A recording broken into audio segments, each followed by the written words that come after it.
Right, so whilst our leaders here insult our intelligence, pretend international law isn't getting broken indiscriminately by Israel, and frankly coming out with vomit-inducing levels of excuses and sycophancy for the apartheid state, there are world leaders calling this out.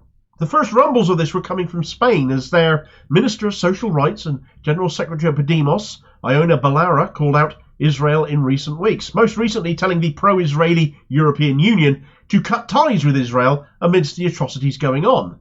But she's not alone. Some other world leaders have gone a damn sight further, cutting ties and recalling ambassadors, standing against the apartheid state, saying enough is enough, and refusing point blank to entertain their excuses and let their atrocities slide any further. Right, so whilst our main party leaders seemingly contort themselves into whatever position they think makes them most attractive to the apartheid regime of Benjamin Netanyahu, other leaders, better leaders, frankly, we do keep letting ourselves be led by the least amongst us, as they are not only calling Israel out for the atrocities they are committing, but are following that up with action too. Ione Belarra was one of the first to garner public attention to the fact some politicians in the West were actually condemning Israel, when just the other day she took on the European Union's pro-Israel attitudes, denouncing them utterly and saying in no uncertain terms that Netanyahu should be at the International Criminal Court. Absolutely. Drag him to The Hague. Like here and many other countries, Spain has held demonstrations against what Israel is doing in solidarity with Palestine, calling for that ceasefire. And on one such march a few days ago, Belarra said, "Today we are here accompanying the people of our country and also all of those who are demanding that this planned genocide, this ethnic cleansing of the Palestinian people done by the State of Israel, end once and for all. We think all European leaders, including ours, are not up to the task or don't grasp the severity of the circumstances. We don't want to be complicit in this planned genocide, and we think Europe has to act urgently. I think Europe is going to pay dearly, very dearly, for this hypocrisy. The hypocrisy of preaching human rights around the world, and then, when you have to stand up for them, when you have to live up to them, we do absolutely nothing." She's not wrong, and she's certainly showing no discrimination herself, attacking her own government as well as the EU, even though she's a minister in that government. She's in the Podemos party. The governing party is the PSOE. The Spanish president is Pedro Sanchez, and he's basically hiding from the issue entirely. So it's good that a government minister, even if she's from another party, which seems strange by our politics, this kind of a setup, but at least somebody is calling it out. Other national leaders are not as shy as Sanchez, though, and overnight there have been some developments elsewhere in the world that Israel is not going to like. Bolivia has formally cut off all diplomatic ties with Israel, the official line being that Bolivia condemns the aggressive and disproportionate Israeli military offensive being carried out in the Gaza Strip, and was henceforth breaking diplomatic relations with Israel in repudiation of such acts.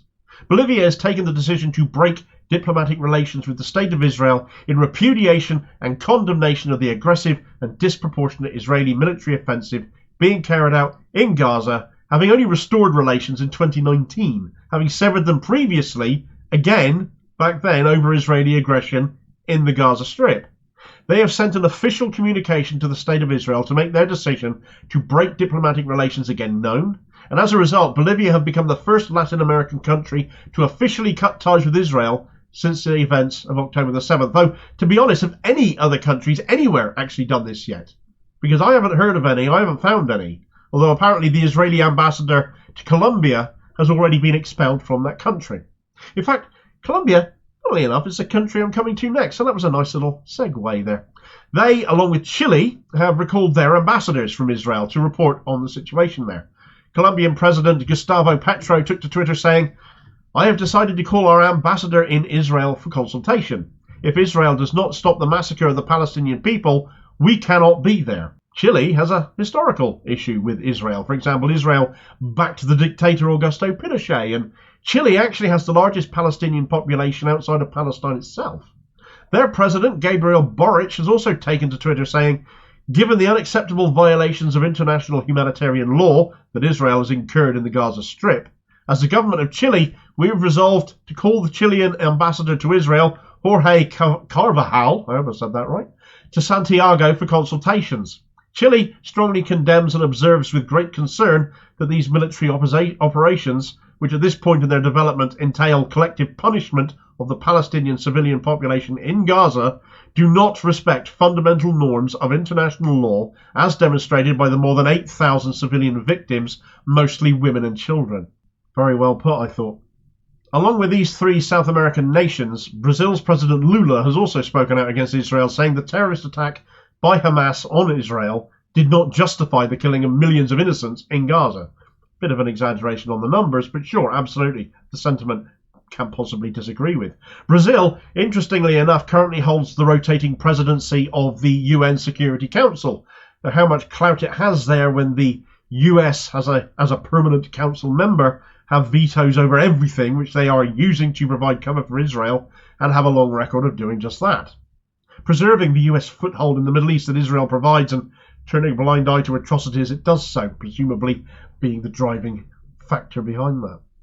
Every other country that acts like an American political lapdog, therefore, follows suit. They do whatever the US does. Now, what do all these countries have in common, though, that have been calling Israel out, though?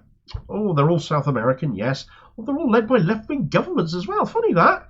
I suppose that's what comes from being targeted for decades by capitalist interference. They reject it, and oh look, they end up on the right side of history regarding this conflict as a result. Another leftist, the former Bolivian president, and indeed proof of that capitalist interference that saw him deposed, is Evo Morales, now living in Argentina. He'd also taken to Twitter to have his say on this, in response to his own country's actions, in fact, saying, "Finally, and under pressure from the people, the government has decided to break diplomatic relations with Israel.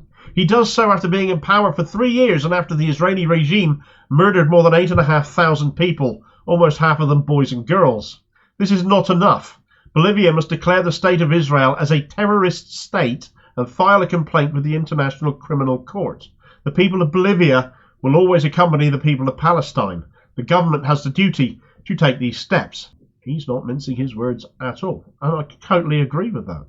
The current president of Bolivia, Luis Arce, was Morales' former finance minister, so no love lost there, it would seem. But this, of course, puts Morales on the same page as Spain's Ione Belarra.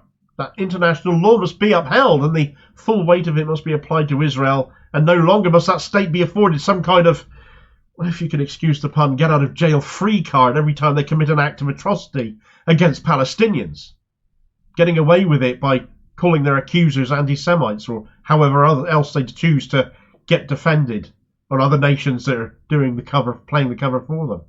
More countries need to come under more pressure to follow the leadership being shown by South America right now in this issue.